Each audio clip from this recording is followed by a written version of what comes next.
Bonjour à tous, salut les amis, j'espère que vous allez bien, ça me fait vraiment plaisir de vous retrouver ici sur la chaîne pour cet épisode numéro 7 des news mobiles smartphones. J'essaye toujours d'avoir les meilleures news possibles, fraîches et de qualité, que ce soit mobile, smartphone ou gaming. J'essaye toujours d'avoir ce qu'il y a de mieux pour vous et je remercie bien sûr toutes les personnes qui ont rejoint la chaîne. Bienvenue sur la chaîne, dans l'aventure, ça me fait vraiment plaisir de vous accueillir. Allez, on ne perd pas plus de temps que ça, on commence tout de suite l'épisode 7 des news mobiles, c'est parti.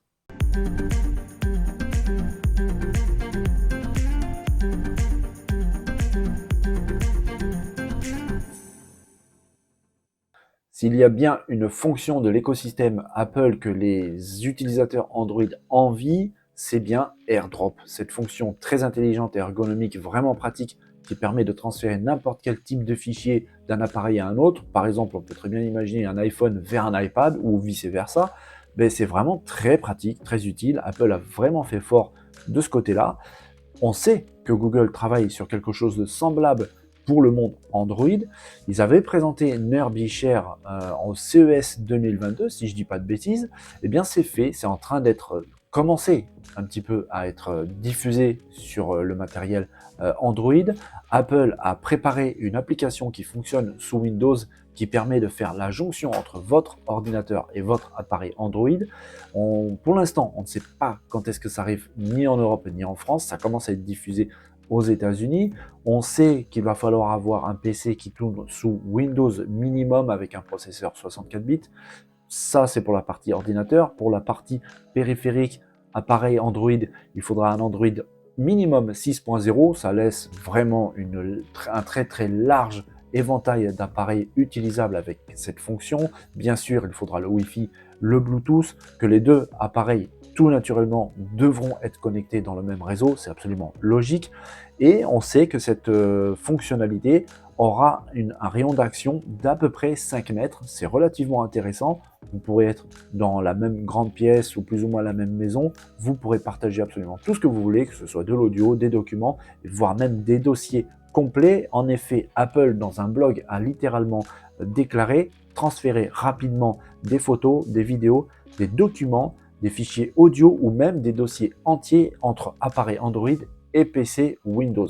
Ça promet pas mal. On attend de voir un petit peu le côté graphique, le concept, l'expérience utilisateur que Google a mis dans ce NearbyShare. On attend bien évidemment que ça arrive chez nous. Je vous tiens au courant dès que c'est disponible. On verra un petit peu, peut-être que dans la prochaine conférence de Google, où ils vont présenter pas mal de choses, je pense qu'ils vont parler un petit peu aussi du NearbyShare. Les amis, vous savez très bien que Samsung est en train de travailler actuellement pour la sortie de sa nouvelle gamme de tablettes. Ce sera la gamme S9 avec, comme pour les smartphones et comme pour la gamme précédente, la S8, il y aura la S9, la S9 Plus, la S9 Ultra. D'ailleurs, mon petit doigt me dit que la S9 Ultra s'annonce vraiment monstrueuse, que ce soit déjà au niveau de la taille comme de la qualité de fabrication, mais aussi surtout au niveau des caractéristiques techniques. Ça s'annonce vraiment costaud, croyez-moi, mais pas que. Mon petit doigt me dit que Samsung prépare quelque chose d'encore plus intéressant, de beaucoup plus croustillant qu'une tablette, on va dire, traditionnelle. On se souvient qu'à la MWC dernière, Samsung a présenté ce type d'écran pliable en 3 parties. C'était relativement vraiment impressionnant, ça paraissait très bien fini, vraiment au point. Et apparemment, Samsung se prépare à la sortie d'une tablette qui se plierait en 3. Oui, une nouvelle gamme de tablettes donc au sein du constructeur coréen. Cette tablette aurait même déjà une dénomination chez Samsung, ce serait les Galaxy Tab Z. Donc on voit bien avec ce Z qu'il y a deux pliures, donc 3 côtés. Apparemment, elle intégrerait même un stylet pour pouvoir accompagner donc l'utilisation de cette tablette.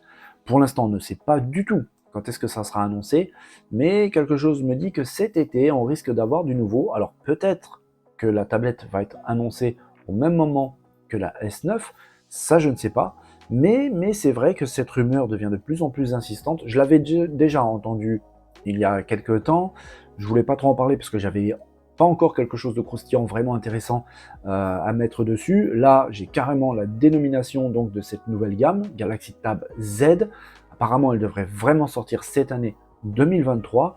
On attend des informations un peu plus intéressantes, je pense, hein, vraiment bientôt, parce que je ne sais pas ce qui se passe en ce moment avec l'actualité, que ce soit mobile, smartphone, comme gaming. Bah, les news, ça fuse dans tous les sens, les leaks, les photos, tout ce que vous voulez. Donc à mon avis, hein, vraiment, bientôt, on aura des news sur cette nouvelle gamme de tablettes pliables sur 3 côtés. Ça va pas tarder. Alors, on sait très bien que le constructeur chinois Vivo est en train de préparer activement la présentation et la sortie d'une nouvelle gamme de smartphones pliables. Ce serait la gamme X Flip, un peu à l'image de ce que fait un Samsung avec sa gamme Galaxy Z Flip. C'est une gamme qui se plie un petit peu, hein, pour avoir l'image comme un clapet, différent des Fold qui, eux, se ferment un petit peu comme un livre. D'ailleurs, Vivo va présenter aussi, je pense, très bientôt le Fold 2. Là, le Flip avait pas mal de rumeurs. Ça a été confirmé concernant son processeur. On se doutait que ça allait être très probablement un processeur Snapdragon. Eh bien, des tests sur Geekbench ont fuité et ça confirme tout simplement la présence du processeur du fondeur américain Qualcomm. Et on a même la génération, il s'agit d'un Snapdragon 8 Gen 1. C'est pas le dernier de la gamme, c'est pas le plus puissant, mais sincèrement, c'est déjà franchement pas mal. On sait qu'il est équipé de 12 Go de RAM, ça fait une quantité de mémoire vive assez importante. On imagine un smartphone plutôt puissant, plutôt fluide, pratique à l'usage. Ça sera à confirmer durant les tests. On sait qu'il sera équipé d'une batterie de 4400 mAh et juste avec ça, ça le place déjà au-dessus des autres smartphones pliants, comme tout à l'heure je vous avais parlé du Samsung Galaxy Z Flip, j'allais dire Tab, mais pas du tout. Donc voilà, ça fait un smartphone qui paraît plus ou moins équilibré. On sait qu'il aura un capteur d'empreinte digitale, divers capteurs photo de chez Sony. Donc oui, je pense que ça sera un smartphone assez équilibré, mais quelque chose de plus intéressant aujourd'hui, ben, en fait, on a carrément la photo de ce smartphone, donc le Flip X Flip de chez Vivo. On y voit carrément le smartphone qui a été pris en photo pendant un shooting de la campagne promotionnelle en préparation donc pour présenter ce smartphone. Pour l'instant, on ne sait pas du tout quand est-ce qu'il sera présenté. Je pense qu'il y a des chances qu'il soit annoncé en même temps que le Vivo X Fold 2. Ce flip, donc pliable tel un clapet, devrait sortir très prochainement en priorité pour la Chine. C'est un petit peu la manière de fonctionner de Vivo, qu'il réserve les nouveaux venus pour son marché national, mais plutôt rapidement, hein. Ça sort pour le reste du monde et donc aussi pour l'Europe et donc aussi pour la France.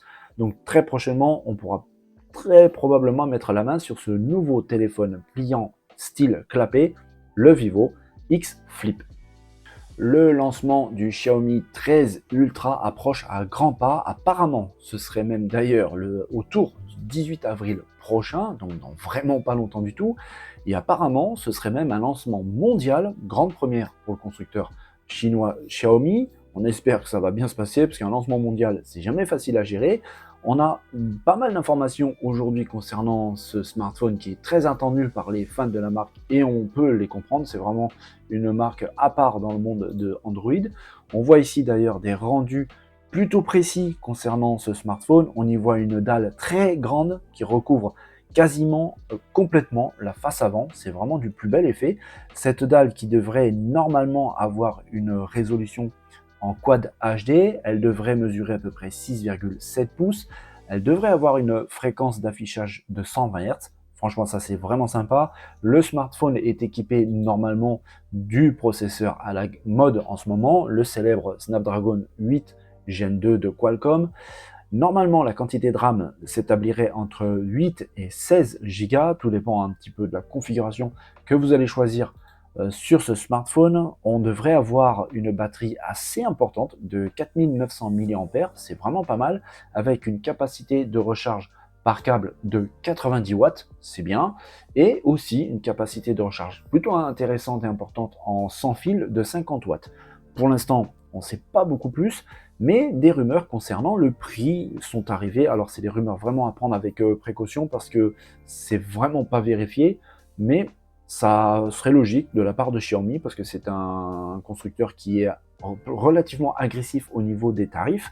On y voit un prix pour la version haut de gamme, c'est-à-dire avec 16 Go de RAM et 512 Go de capacité de stockage, un prix autour des 1000 euros. Alors, je pense qu'en France, en Europe, ça sera un peu plus que 1000 euros. J'imagine très bien à 1200, 1300 euros. Ça me paraît crédible pour un smartphone de cette qualité. Je rappelle qu'il est quand même équipé du Snapdragon 8 Gen 2 avec un très bel écran en 6,7 pouces Quad HD. Franchement, ça donne plutôt envie.